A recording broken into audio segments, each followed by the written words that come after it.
Buenas y bienvenidos a Green Macarons, tu canal de acuarios plantados. Lo primero de todo, desearos a todos unas felices navidades. Bueno, vamos a empezar a hablar, como el título indica, de cómo optimizar el CO2. Si recordáis el último vídeo, estuvimos hablando del CO2, de la tabla del KH y pH. Estuvimos hablando de sus limitaciones. Y en general resumimos que es un punto de enfoque para poder medir el CO2, pero no solamente es el único punto de enfoque, ya que también puede estar el drop checker y el punto de enfoque de la bajada de un punto de pH, de tener CO2 a no tenerlo, que para mí sinceramente es el punto de enfoque que yo utilizo en mis acuarios. Bueno, y ahora vamos a intentar explicar de una manera sencilla cómo optimizar el CO2. De tal manera que tengamos el CO2 siempre óptimo para nuestras plantas y no haya ningún problema para que peligre nuestros peces por la intoxicación de este mismo. Para ello tendremos a considerar dos puntos que creo que para mí son muy importantes. Uno es el movimiento superficial, que sería el oxígeno, muy básico para los peces, evidentemente, y también para las plantas, aunque no se mencione mucho. Y otro punto sería el CO2 que externamente nosotros podemos añadir al acuario. En este caso es lo principal y básico para las plantas. Bueno, hablamos del oxígeno. Bueno, empezaremos hablando del oxígeno en un acuario estándar. Digo estándar porque normalmente los acuarios rectangulares son los que tienen mejor capacidad de intercambio de gases. ¿Por qué? Porque tienen una superficie lo suficientemente grande como para que haya un intercambio. Es decir, podemos tener un acuario cilíndrico donde la capacidad de intercambio sea muy pequeña porque no hay superficie, ¿vale? Entonces, aquel acuario que tenga una gran superficie, los rectangulares suelen tener una gran superficie, tendrán más capacidad de intercambio de gases. Asimismo, también dependiendo de la profundidad, será más fácil intercambiar los gases que un acuario, un acuario que tenga menos profundidad, será más fácil intercambiar los gases que un acuario que sea más profundo. Digamos que ahí le tendríamos que dar más movimiento superficial y también más movimiento interno. Bueno, sabiendo esto, el intercambio de oxígeno, en este caso el movimiento superficial, hará que ese CO2 que nosotros podamos meter, evidentemente, se libere. Es decir, nos hace como de trampilla para poder liberar un posible exceso de CO2. A mi entender, el movimiento superficial podríamos observarlo como una especie de tampón, lo mismo que el KH, con la diferencia que el KH no absorbe CO2, ¿vale? Para que no nos suba esa cantidad de CO2 y no llegue a ser perjudicial para los peces o nos pegue una bajada y una subida brusca de pH, ¿vale?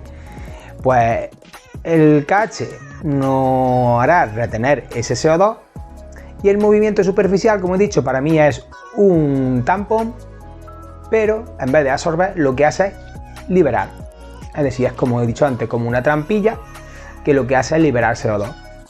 Y digamos que ese movimiento va a equilibrar por presiones, por la ley de las presiones, si recordáis en el último vídeo, va a equilibrar lo que es el oxígeno y el CO2, ¿vale? Va a tender a equilibrar.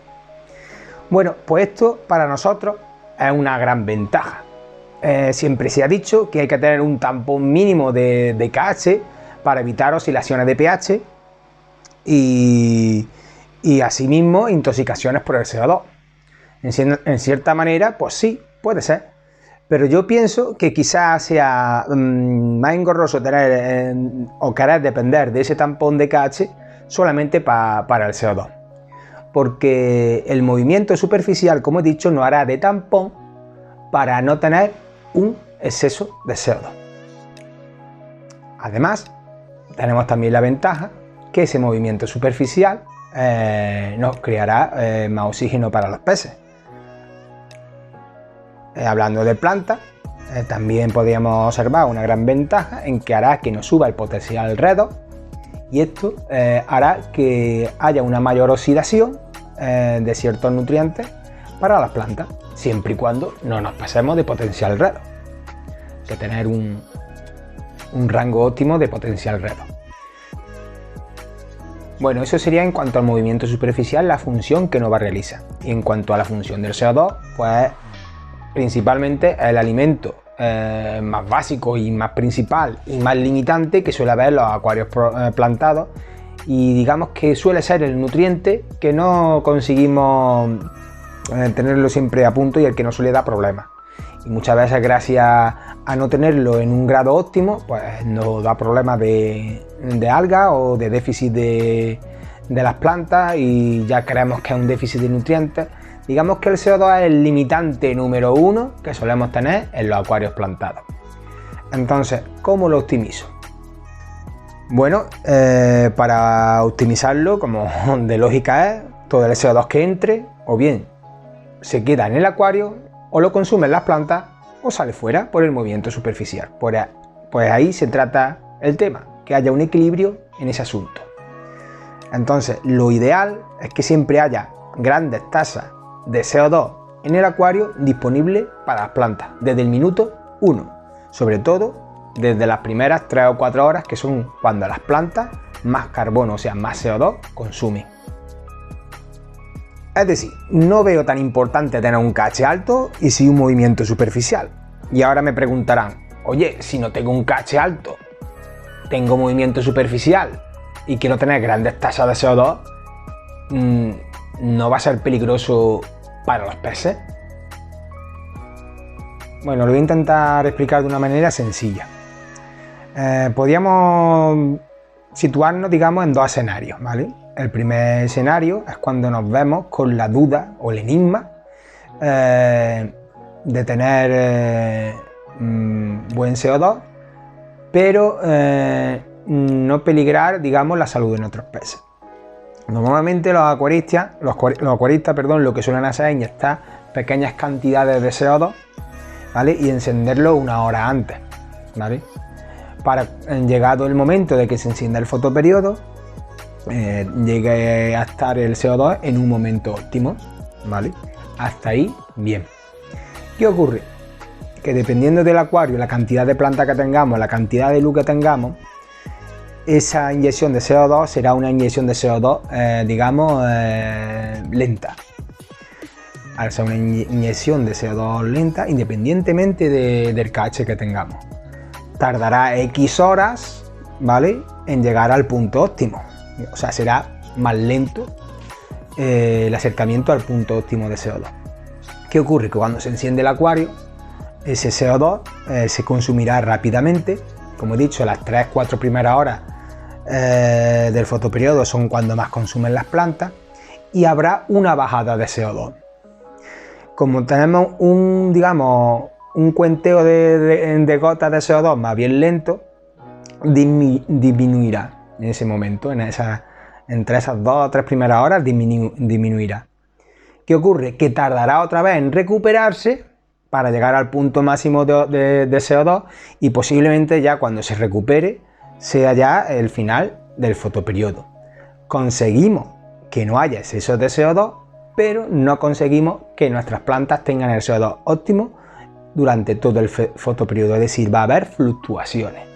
Y eso nos va a crear problemas, seguramente problemas de déficit en algunas plantas, y seguramente problemas de algas. Os voy a poner aquí un gráfico, ¿vale?, para que lo entendáis, ¿ves? En este gráfico muestra, dependiendo de la velocidad de inyección, qué tiempo es el que tarda en llegar ese CO2 al punto óptimo de las plantas, es decir, unos 30 ppm, ¿vale? Bueno, con este escenario lo que suele pasar es que las plantas van a tener, como he dicho, fluctuaciones de CO2, y asimismo el CO2, como dije antes, en algún lado se tiene que quedar, pues se seguirá acumulando lentamente, pero se seguirá acumulando, y puede darse incluso el caso de que no tengamos el CO2 óptimo para las plantas, y al final del día, al final del fotoperiodo, los peces empiecen a boquear. Esto se da Porque tenemos una inyección de CO2 baja, con un movimiento superficial bajo, evidentemente, porque si le ponemos un movimiento superficial alto, ese CO2 se perderá. Entonces, y nos creemos que inyección baja de CO2, que no peligren los peces, y un movimiento superficial leve, porque si no, le voy a tener que meter más CO2 y posiblemente voy a tener problemas de que los peces me buqueen. No. Incluso así se puede dar caso, como he dicho, de que las plantas tengan déficit de CO2 y al final del fotoperiodo los peces tengan problemas de CO2. De CO2 no, de oxígeno. ¿Por qué? Porque no se mueve la superficie. Ahí está la clave. Tenemos que darle lo mejor para los peces, que es el oxígeno, y lo mejor para las plantas, que es algo de oxígeno y mucho CO2. Pues entonces hay que encontrar ese equilibrio. Entonces, digamos, en este escenario no sería el correcto para que se dé la optimización del CO2 para las plantas y del oxígeno para los peces. Veamos el escenario ideal. Bueno, el escenario ideal, mejor mirar esta tabla, que lo mismo también os hace una idea. Es una tabla de acumulación de CO2, ¿vale? Aquí donde viene el escenario ideal, como veis, hay una franja donde llega a un punto donde el CO2 es lineal, alto y se mantiene. Pues ese es el punto al que debemos de llegar. ¿Y cómo llegamos a ese punto? Pues para llegar a ese punto, la idea es inyectar grandes cantidades de CO2 y darle un buen movimiento superficial. Y con eso, coger un equilibrio entre ambos, también para no desperdiciar excesivo CO2, pero saber que le estamos dando suficiente oxígeno para los peces y suficiente oxígeno, o sea, suficiente trampilla de liberación para que no haya acumulación de CO2. Al darle mucha cantidad de CO2, llegaremos al punto óptimo en media hora. En media hora tendremos el punto óptimo. Media hora, una hora, ya dependiendo ya del equilibrio que le cojamos. También dependiendo del acuario que tengamos, porque un acuario más grande necesitará más inyección de CO2. Entonces la clave está en darle mucha cantidad de CO2, CO2 a full y un buen movimiento superficial. Ahí es donde nosotros tendremos que jugar para no meterle, o mejor dicho, para no gastar un excesivo CO2, pero saber que va a llegar al punto óptimo, que como recordamos en el anterior vídeo era esa bajada de pH en poco tiempo. Ahí tendremos nosotros que jugar un poquito con el movimiento superficial e inyección de CO2, pero siempre que sea una inyección alta para que en ningún momento del fotoperiodo haya ninguna fluctuación que afecte a las plantas. Es decir, empieza el fotoperiodo, las plantas tienen 30 ppm y se van a mantener esos 30 ppm durante las 7, 8, 9 horas del fotoperiodo. No va a haber apenas ninguna fluctuación. Incluso si le damos más de 30 ppm porque son plantas muy exigentes o tenemos algún problemilla de alguna alga, le podemos dar hasta 35 o 40 ppm y si hay alguna pequeña fluctuación no la van a notar porque van a tener CO2 disponible de sobra. Nos da igual que baje de 40 a 35, lo que no nos da igual que baje de 30 a 20 o de 30 a 15 ppm. En ese momento habrá fluctuaciones de CO2, que es en el caso primero que os he puesto, y ahí es donde tenemos problemas. Pero el escenario ideal es mucha cantidad de CO2 y un buen movimiento superficial. Entonces habrá CO2 para las plantas y oxígeno para los peces.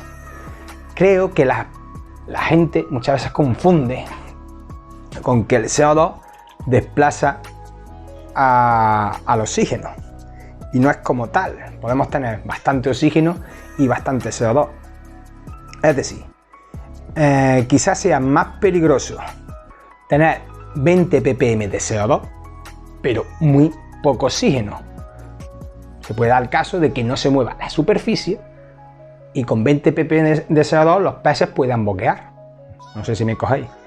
Sin embargo, podemos tener 40 ppm de CO2 y mucho oxígeno, mucho movimiento superficial. En ese sentido, tendremos muchísima cantidad de CO2 para las plantas más exigentes, pero nos aseguramos de que tenemos oxígeno para cualquier especie que mantengamos en nuestro acuario. el contra, que gastaremos más CO2, pero es la única manera de tener un CO2 rápido y lineal durante todo el fotoperiodo. Os voy a poner un ejemplo que quizás no es el más práctico del mundo, pero bueno, supongamos o imaginemos que el acuario en verdad es un medio cerrado, ¿no?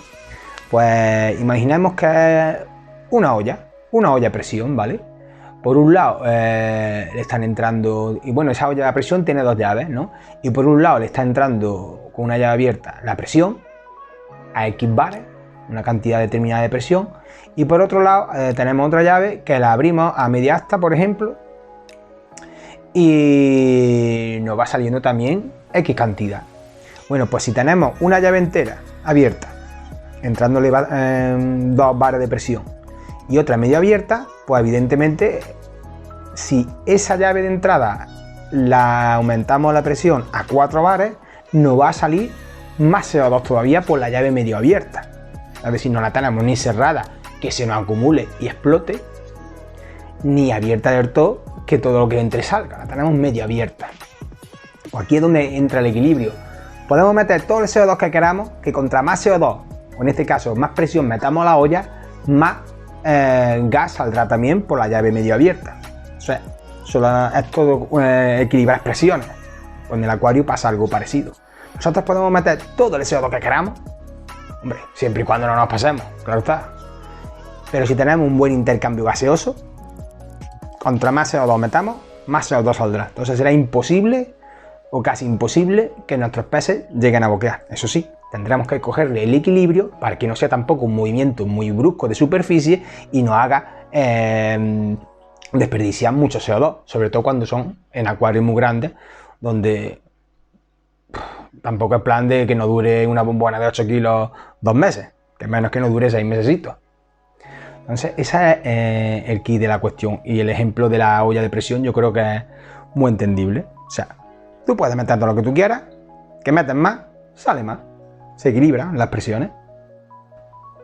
También quisiera dar como apunte que cuando hablamos de movimiento superficial, el movimiento superficial es el que mejor y más oxigena.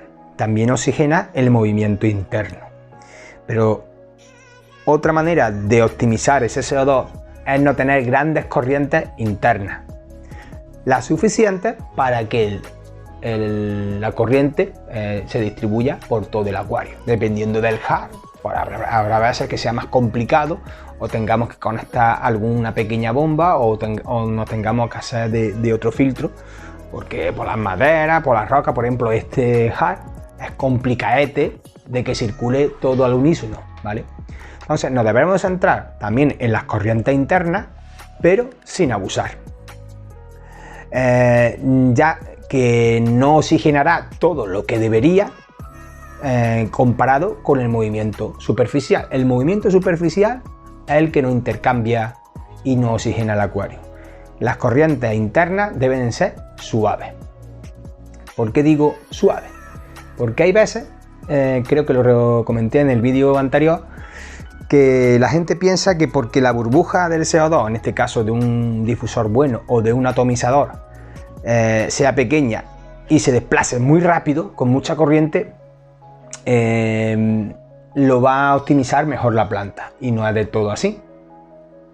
Basta con que llegue la corriente, que la burbuja pase, pero despacio. Haré otro vídeo, ya el último, de optimizar el CO2, donde hablaré de los atomizadores, de los difusores, ventajas e inconvenientes, aunque ya hoy en día van así, y de los reactores. E intentaré a ver si encuentro el artículo donde venía la diferencia digamos, qué diferencia hay entre atomizador difusor y reactor, que los dos son buenos, pero hay unas ciertas diferencias que ya cada uno las valore y las sopese. Bueno, y ahora por último os voy a mostrar cómo verdaderamente debería de ir una burbuja o microburbuja, ¿vale?, de CO2. Si os fijáis, ya en estos últimos vídeos pongo el difusor como normalmente lo suelo dejar. Lo pongo así porque digamos que si lo pongo donde debería de ir bien, que sería aquí, por el tema de la estética, no me lo reparte bien, ya que por motivos tengo que tener los dos filtros ahí porque debajo no puedo poner nada para poder distribuir la corriente de otra manera. Esos son motivos ya míos, de mi casa, pues los pongo aquí. Entonces, en ese sentido, la única manera de que el CO2 me lo distribuya bien es poniéndolo aquí, porque aquí ya se cuela entre las rocas y la corriente no me llega bien. Voy a intentar que se vea bien. A ver.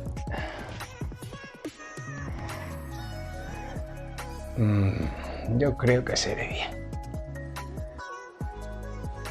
¿Vale? El caso es que llega la corriente y la burbuja no la empuja para que siga. Lo que hace es que la baja, ¿ves? Lo va bajando, lo va bajando, lo va bajando y llega otra vez al mismo lado. Aquí tengo puesto también otro. A ver, ahora no lo enfoco bien yo. Ahí tengo puesto también arriba, ¿eh? Si se ve la burbuja entrar hacia arriba, en esa salida tengo también un atomizador, es decir, tengo dos. Al ser un acuario grande con mucha planta, pues tengo un difusor que está aquí y el atomizador que viene por aquí. Entonces este es el movimiento. Pero si os fijáis, vuelvo a acercarlo, está situado justamente al contrario donde está la salida del filtro, para que el movimiento sea así, llegue aquí, rebote y aplaste, o sea, hunda hacia abajo la burbuja y se reparta de una manera suave pero uniforme por todo el acuario, ¿vale? No tiene que llegar la burbuja rápido, es simplemente hacer este pequeño movimiento. De esta manera nos aseguramos de que la burbuja está más tiempo en el acuario, habrá parte que se disuelva y parte que se vaya repartiendo sola por todos los rincones del acuario. Esa es la idea. Tenemos que buscar que si tenemos un difusor, que la burbuja haga este efecto. Y normalmente la manera de hacerlo es poniendo el difusor justo en la parte contraria a la salida del filtro.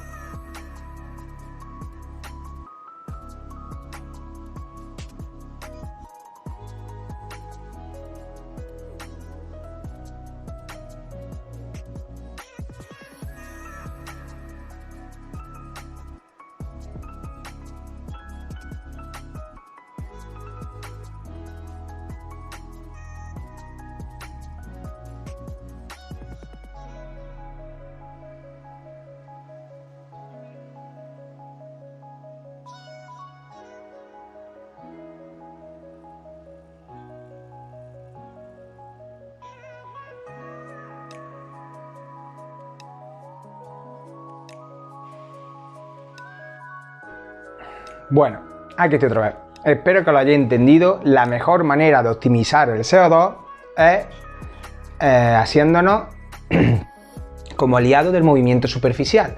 Es decir, podemos tener un acuario con un KH 0 o 2 como mucho y no tener fluctuaciones de CO2 porque tenemos la trampilla que sería el movimiento superficial que nos hará de ese tampón mágico que nos hará que no nos suba el grado de CO2.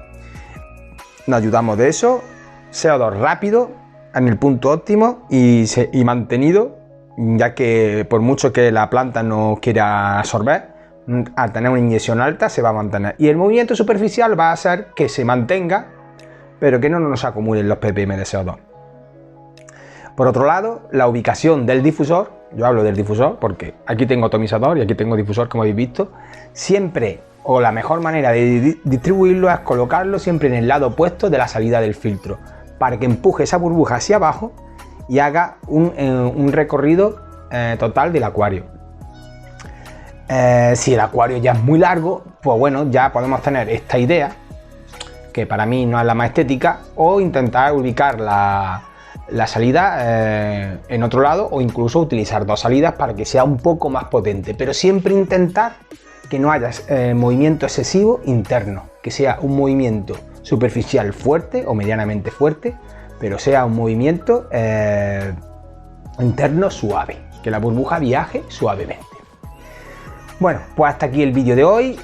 Espero que lo hayáis entendido, que habéis cogido la idea que yo quiero transmitir para que tengáis un CO2 optimizado al 100%, y en el próximo vídeo os hablaremos de las diferentes maneras o formas de incorporar el CO2 en nuestro acuario y cuál es la más efectiva, que sin haber mucha diferencia habrá algunas que quizás nos convengan más que otras. Bueno, pues sin más dilación, si os ha gustado el vídeo, dale a like, suscribiros, compartid y nos vemos en un próximo vídeo. Hasta luego, Lucas. Adiós.